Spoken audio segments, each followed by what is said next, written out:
Pour conclure, est-ce que tu pourrais nous raconter quelques anecdotes marquantes de l'époque de ton service?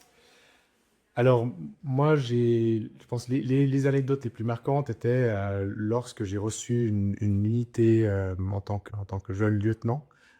J'avais 21, j'ai dû prendre une unité qui avait été très bien formée par mon prédécesseur, qui était un lieutenant exceptionnel.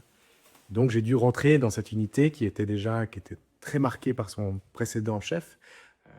Et donc, année par année, eu la chance de côtoyer de nouveau et de nouveau les mêmes hommes, jusqu'à un jour où la fin du service était particulièrement compliquée et on a dû faire des contrôles matériels pendant longtemps. Et finalement, on était tous restés le soir, c'était en Suisse centrale.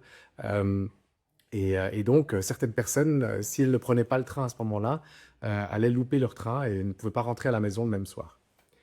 Et ce qui s'est passé, c'est que la compagnie, les hommes, certains hommes de la compagnie ont simplement commencé à partir, à rentrer sans attendre que le commandant de compagnie leur dise au revoir. Par contre, mes hommes, après avoir servi 3 ans avec moi, ont dit non. Euh, Premier lieutenant, on aimerait que vous nous donniez le salut et on partira au moment où vous nous donnez le revoir. Et c'est à ce moment-là où je me suis dit, j'ai réussi. J'ai réussi et c'était un moment fort.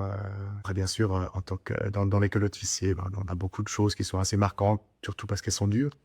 Je pense par exemple au moment où on a dû traverser le tunnel en dessous de la- du centre de distribution de la poste de Dayan, un tunnel d'un kilomètre 3, qui est où on a de l'eau jusqu'aux genoux et on peut pas se mettre debout. Et on était là avec nos fusils, toutes nos attirails passés à travers et tous les 100 mètres, il y a une espèce de petite bouche où on peut se mettre droit, mais si on attend trop, le prochain groupe traverse et on reste coincé un peu là. Donc c'était assez claustrophobe euh, et assez douloureux de traverser. Mais c'est des moments assez formateurs où on remarque ben, qu'on arrive à s'outrepasser physiquement.